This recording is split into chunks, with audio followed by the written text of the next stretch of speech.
What has this got to do with the world we live in? I'm going to do this very quickly, you'll be glad to know. I believe that over the course of the history of the West, we've gone through phases. In the Greek civilization, there was a sudden efflorescence of everything, of the arts, of the sciences together. Then in the Roman world, there was something similar. And in each of those cases, it tailed off over 300 or 400 years, and that civilization disappeared. And then again, in our age, there was a sudden eruption of wonderful working together of the right and left hemisphere, which are both necessary for science. In fact, the more important one is the right hemisphere. So don't ever quote me as saying the left hemisphere is science and the right hemisphere is the arts.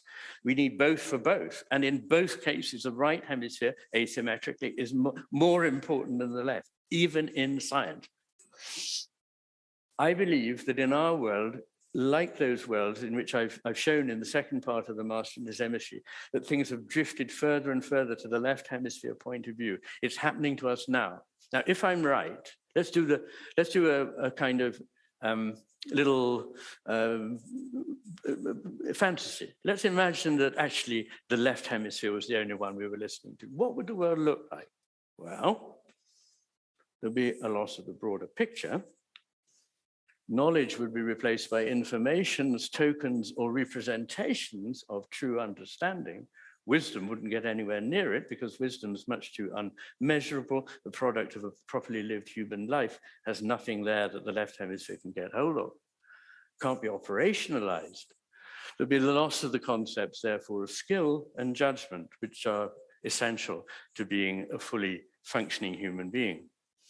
They'd all be taken over by machines that had algorithms and things like that. So we'd spend hours talking to machines and getting nowhere, instead of talking to people who would exercise skill and judgment.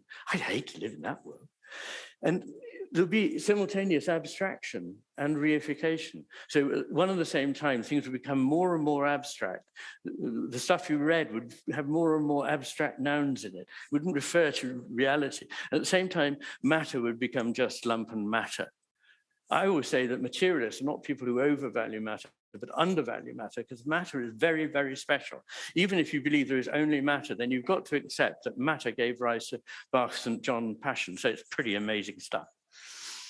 Bureaucracy would have a field day, because according to Peter Berger, a great sociologist, these are the characteristics of bureaucracy. I'll let you read them.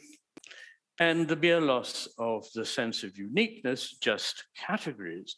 On those things, you have to fill out which box. There's never a box for me. But wait a minute, with whom? On which day? In what circumstances? You know, and in what mood? Quantity will become the only criteria, not quality. There'll be a sort of either-orness. No, you can't have, well, it might be this, it might be that. You've got to go, yes, it's this, or yes, it's that. Reasonableness would be replaced by pure ratiocination, which is not the same thing. In German, there's a distinction, as you know, the German speakers here, between Vernunft and Verstand.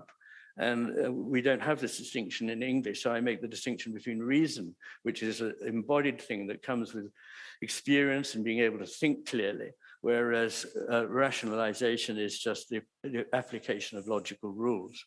There'll be a failure of what we call common sense, and is now extremely uncommon. There'll be systems designed simply to maximize utility, loss of social cohesion, depersonalization, paranoia, and lack of trust, because the left hemisphere wants to control.